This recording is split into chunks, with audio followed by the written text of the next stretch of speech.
Indian feminist अब सिर्फ feminist नहीं रही बल्कि वो मैन हेटर बनती जा रही है, और खासकर Divija AKA awkward goat. A lot of men want women to talk about the recent Atul Subhash case, not because they feel strongly about men's mental health or men's rights, but because they want to discredit feminism. Feminism is about fighting patriarchy. If you didn't know Divija, वहाँ पर किसी की मौत हो गई थी, इस point पर किसी की डेथ हो गई थी, और दिविजा खुद को थेरेपिस्ट कहती है, लेकिन थेरेपिस्ट जैसा एक भी बिहेवियर दिविजा के अंदर नहीं है। दिविजा को पता है कि ह्यूमन ब्रेन कैसे वर्क करता है, लेकिन फिर भी वो रेज बेट करती है, मतलब ऐसी बात करना जो नॉनसेंस है, जिस पर किसी को भी गुस्सा आ सकता है। आई नो फेमिनिज्म जरूरी है, पर दिस इज रियल प्रॉब्लमेटिक।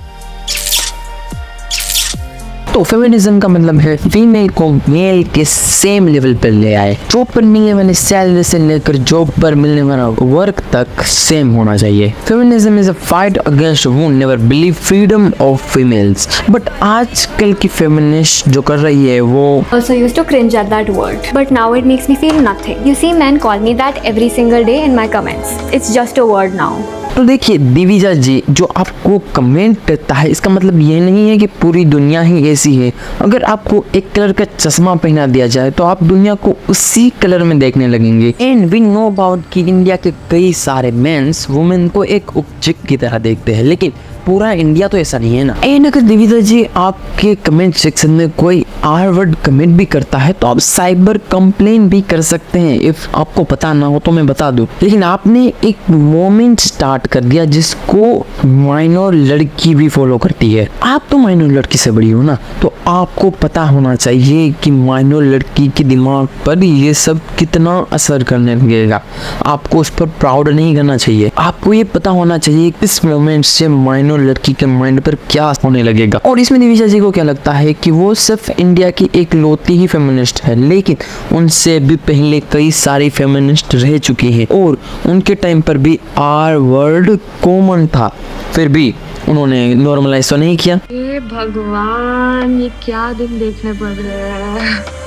बहुत सारी लड़कियां अपने इंस्टाग्राम बायो पे ये लगा लगा के डाल रही है, क्योंकि एक इन्फ्लुएंसर ने ही स्टार्ट किया है नया ट्रेंड। फिर यही सेम चीज आपको एक लड़का बोलता तो आप ये बात कहाँ तक घसीटते, साइबर वाइबर क्राइम ला देते, बीच में फेमिनिज्म ला देते। वो जाके छत से कूद जाएगी, आप लड़कियां भी जाके छत से कूद जाओगे। Does it make sense? माँ बाप ने आपको इसलिए पढ़ा है कि आप अपनी इंस्टाग्राम बायो पे ये लिख के डालो। फेमिनिज्म के नाम पे आप जो ये भसूड़ी फैला रहे हो ना, ऐसी हरकतें आप करते हो और फिर आप एक्सपेक्ट करते हो कि लड़के आपको रिस्पेक्ट करें। लड़के छोड़ो, लड़कियां भी आपको रिस्पेक्ट नहीं करेंगी।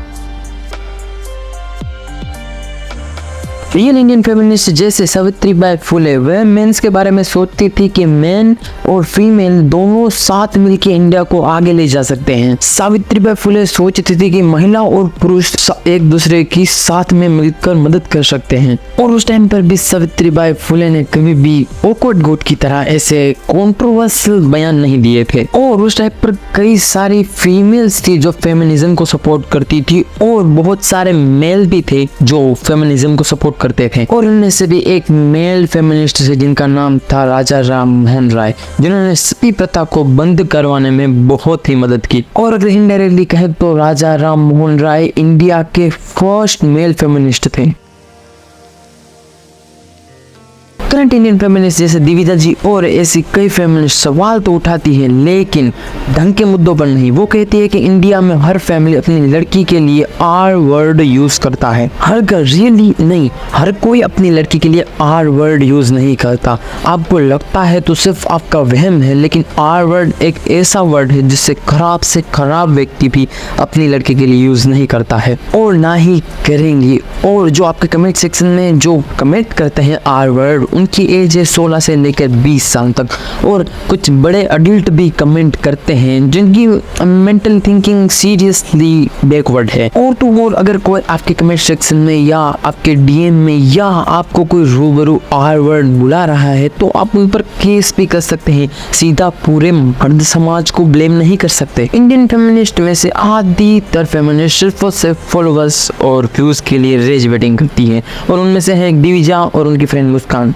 मानो इन्होंने औरत समाज को बिगाड़ने के लिए और खासकर माइनर और यंग लड़कियों को जिन्हें सोसाइटी के बारे में कुछ भी नहीं पता है, और अगर कोई लड़की इन्हें सामने से क्वेश्चन करे तो उन्हें पिक मी कह दिया जाता है। Imagine a man sleeping next to a naked woman just to test his self-control.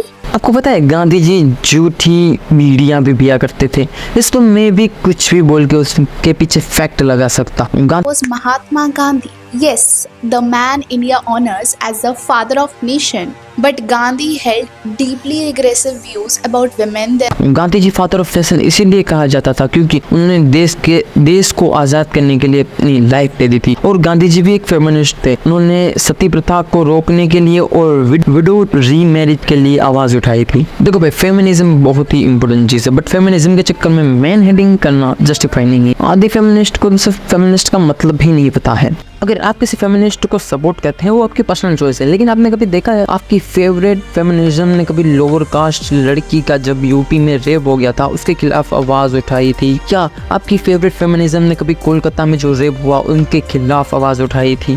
क्या आपकी सो कॉल्ड फेवरेट फेमिनिज्म ने कभी ये क्यों सवाल नहीं उठाया कि इंडिया में सिर्फ एक ही फीमेल प्राइम मिनिस्टर क्यों रही, इसके आगे क्यों नहीं? इसमें सिंपल है भाई, और सुनो सबकी बट मानो अपनी। बाकी तो लोगों का अपना खुद का ओपिनियन है। और थैंक यू फॉर वॉचिंग, और कमेंट जरूर करना फेमिनिज्म के बारे में आपके क्या विचार है। तब तक बोलते हैं नेक्स्ट वीडियो में।